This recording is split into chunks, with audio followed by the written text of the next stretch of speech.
Have you ever wondered why some business owners seem to have all the time in the world to spend with their family and to do fun things, while others have to work 60, 70 hours every week just to keep their business going? I did. The first business I had was a photography business. I started this business initially just to fill out my time while I was staying home with my newborn baby. But soon it became very successful and it started having a life of its own, and it ended up consuming every hour that I could spare and most of my nights. The business grew so much that it became overwhelming. And after several years of running the business, I got so burned out that I had to shut it down, and I wasn't able to touch a camera for another 4 years. I took a year off and decided not to have my own business for a while, just to declutter my brain, and I started working in the pharmaceutical industry. After working for a whole year in a pharmaceutical industry, equipped with the new knowledge about business systems and delegated, I started a business brokerage business that sells businesses up to $20 million all over the south of the United States. Well, this time I was determined to learn from my past mistakes and do things very differently.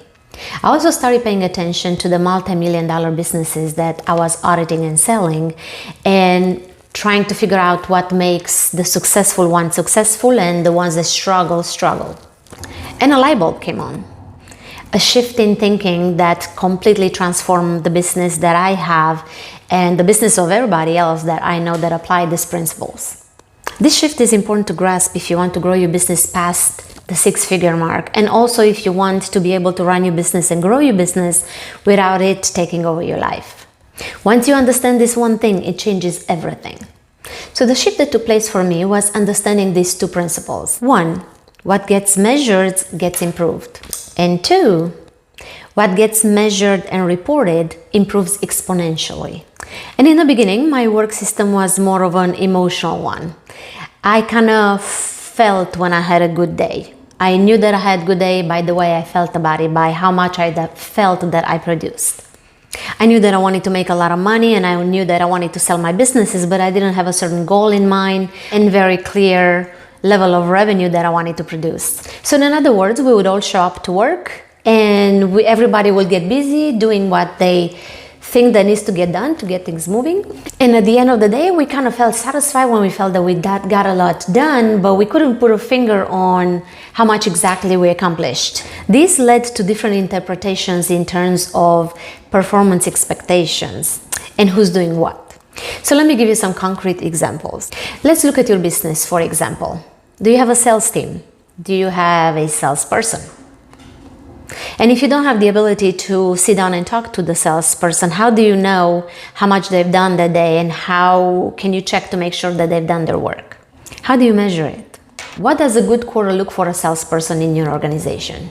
So if you want to get, let's say, $1 million in sales by the end of the quarter, what does that look like as far as target sales for a week in that quarter? So obviously $1 million divided by 12, that is your weekly sales target. And if that's the case, then you have to think in your company, what is the average conversion for your sales team? How many people do your salespeople have to get in touch with and have meetings with to get one sale? If they're converting 1 or 5 deals, let's say, then to get $1 million in sales at the end of the quarter, you have to target $5 million in quotes each quarter. So that's going to be $5 million divided by 12, and that will give you the weekly target for that salesperson. Now let's talk about behaviors. How do you create a scoreboard for the right kind of behaviors that will produce this kind of sales? We are going to start from the end and reverse engineer it all the way to the basic activities needed. So we want sales. Okay, sales are generated from quotes. Quotes are generated from meetings. Meeting and calls are generated from following up and using the right type of activity. So that's a perfect example of what gets measured. So now you need to look at all the activities that would lead to that type of result in your company. Now, in order to pull this kind of stuff, you have to have a certain kind of culture in your company that values this type of thinking. So what I'm talking about is managing by results, or results-based work environment. This is the only way any business can get on a high growth trajectory, by having a results-based work environment. Because the opposite of that, it's managing by feel. People come to work and do what they feel that they should do, and they can change from day to day, and it's inconsistent.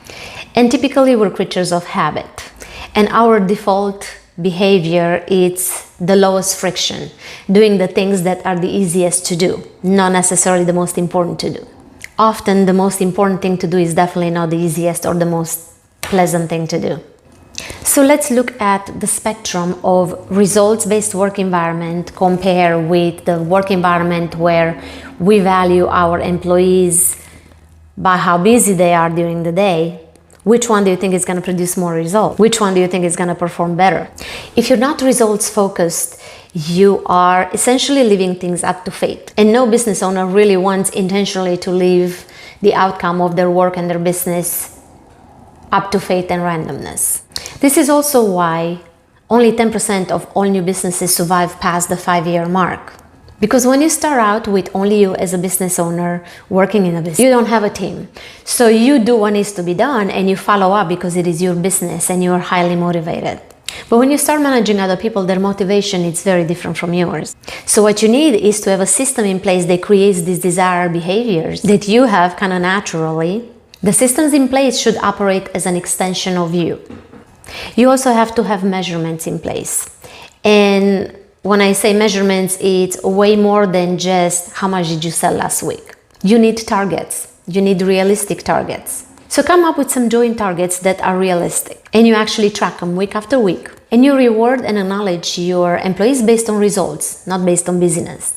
There is an old saying that says don't mistake motion with progress. So what you should really reinforce is that whether it takes you 40 hours to get the results or 5 hours to get the result, the result is what matters. And this is something that I think all businesses should aspire to do if they want to be in the game for a long run. So to wrap this up, what we've been really talking about this today, it's the 2 principles that completely transform my life and the life of the clients that I work with. And these principles are the secret to creating true freedom in your business. To have a business that functions like a well-oiled machine with or without you in the office, you have to have a results-based work environment. The measuring and the reporting, it's the proxy for you essentially. So what that means is that you no longer have to micromanage your employees, because the measuring and the reporting that you're looking at, hopefully at least once a week, keeps you focused on the system instead of the people. That creates a much healthier work environment also. Now you are able to say, how can I support you to get the numbers back up where they need to be, rather than just looking at the person and their imperfections and make a judgment based on that. Bottom line, if you want to have a self-managed business, you need to have a results-based work environment. That's what it comes down to. So you can look at the numbers and the targets within your department and constantly check if your departments are in a healthy stage. Repeating the correct behaviors will lead to the desired results, and that is what you want to see in your business. And if you'd like to build a self-managed business, but it feels overwhelming to do and don't really know where to start, go to adrianacauer.com and send me an email. I will gladly chat with you and give you an idea how to go about it. Also, hit the bell and subscribe button so you can get notified every week when I post new episodes here on every Tuesday. See you next time.